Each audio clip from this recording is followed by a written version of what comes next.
പേര് രാജ.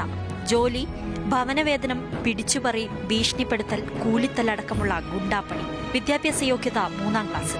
അമ്മയുടെ കെട്ടുതാലിയടക്കം മോഷ്ടിച്ച് വിറ്റ മകൻ. ഒടുവിൽ ജയിലിലുമായി. ജയിലിൽ വെച്ച് മാനസാന്തരമുണ്ടായി. തിരികെ വന്ന് മാതാപിതാക്കളുടെ കാലിൽ വീണ് മാപ്പിരന്നു. അച്ഛൻ നൽകിയ 1000 രൂപയുമായി ഓട്ടോറിക്ഷ ഡ്രൈവിംഗ് പഠിക്കാൻ ചേർന്നു. പഠനം പൂർത്തിയാക്കിയതോടെ രാജ ഓട്ടോ രാജയായി. ഇതിത്രയും ഫ്ലാഷ് ബാക്ക്. ബംഗളൂരു നഗരത്തിൽ ഓട്ടോ ഓടിച്ച് നല്ല നടപ്പാരംഭിച്ച രാജയുടെ കാഴ്ചകൾ തെരുവോരങ്ങളിൽ ഭിക്ഷയാചിക്കുന്നവരിലും അനാഥരായി കഴിയുന്നവരിലും ഉടക്കി. അവരിൽ ചിലരെ രാജ വീട്ടിലേക്ക് കൂട്ടിക്കൊണ്ടുവന്ന് കുളിപ്പിച്ച് വൃത്തിയാക്കി ആഹാരം കൊടുത്ത് കൂടെ താമസിപ്പിക്കുവാൻ തുടങ്ങി. തനിക്കെന്താ ഭ്രാന്ത് പിടിച്ചോ എന്ന് അച്ഛനും അമ്മയും അടക്കമുള്ള ബന്ധുക്കൾ ചോദിച്ചു. രാജ ഒന്നും ചെവികൊണ്ടില്ല. വീടു നിറയെ അഗതികളും അനാഥരും. രാജ വാടകയ്ക്കൊരു ഷെഡ് എടുത്തു. അതിൽ കുറെ പേരെ പാർപ്പിച്ചു.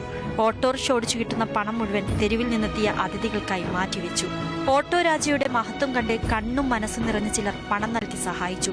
മലയാളിയായ ചാർലി അബ്രോ വീടൊരുക്കാൻ രാജയ്ക്ക് ഭൂമി എഴുതി നൽകി. ഇതോടെ ഓട്ടോ രാജ കൂടുതൽ കർമ്മനിരതനായി. തെരുവിൽ നിന്നും കുറെ അധികം പേരെ കൂടെ കൂട്ടി. ഇത് ഹോം ഓഫ് ഹോപ്പ്, പ്രതീക്ഷയുടെ ഭവനം. ഡിഗ്നിറ്റിയോടോ സ്മൈൽ ഫേസോടോ നിമ്മതിயாக சாவணும்னு ஒரே ஹேம். வேறு எந்த ஆதாயத்தோடு இல்லை. என் ஒய்ஃபும் என்னுடைய 3 சில்ட்ரனும் இங்கே தான் சர்வீஸ் பண்ணுறோம். நாங்கள் இங்கே தான் சாப்பிட போகிறோம். எங்களுக்கு வீடு வாசல் எதுவுமே நாங்கள் கட்டிக்க மாட்டோம். Till my death I want to live with my people. പീഡിതർ, മർദ്ദിതർ, രോഗം വന്നപ്പോൾ ഉപേക്ഷിക്കപ്പെട്ടവർ, സ്വന്തം അച്ഛനാലോ അടുത്ത ബന്ധുക്കളാലോ പീഡിപ്പിക്കപ്പെട്ട് ഗർഭിണിയായ പെൺകുട്ടികൾ, മാലിന്യം നിക്ഷേപിക്കുന്നിടത്തു നിന്ന് കിട്ടിയ ചോരക്കുഞ്ഞുങ്ങൾ, മാനസിക നില തെറ്റിയവർ, അങ്ങനെ എല്ലാവരും ഈ കുടക്കീഴിൽ ഒരുമിക്കുന്നു. കൂട്ടത്തിൽ 3 മലയാളി മുഖങ്ങളും ക്യാമറയ്ക്ക് മുന്നിൽ നിന്നു.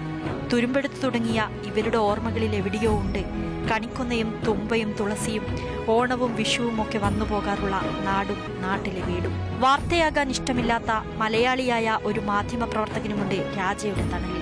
നമ്മളെ മദർ തെരേസ மாதிரி നമ്മളെ ഒരു മോഡലായിട്ട് நம்ம இந்திய மக்களுக்கு നമ്മളെ சேவை பண்ணணும்னு ஆசைப்படுறேன். அதாவது we should be like a mother Teresa. She's a model. Next Auto Raja is our model for two other people. കാരുണ്യത്തിന്റെ നിറകുടമായി രാജയും പ്രതീക്ഷയുടെ ഭവനവും വളരുകയാണ്. രാജയെ തേടി നിരവധി പുരസ്കാരങ്ങളെത്തി. കർണാടക സർക്കാരിന് കീഴിൽ നിരാലംബരെ സംരക്ഷിക്കാൻ നിരവധി പദ്ധതികളുണ്ടെങ്കിലും രാജയെയാണ് നാട്ടിലെ പോലീസുകാർക്ക് വിശ്വാസം.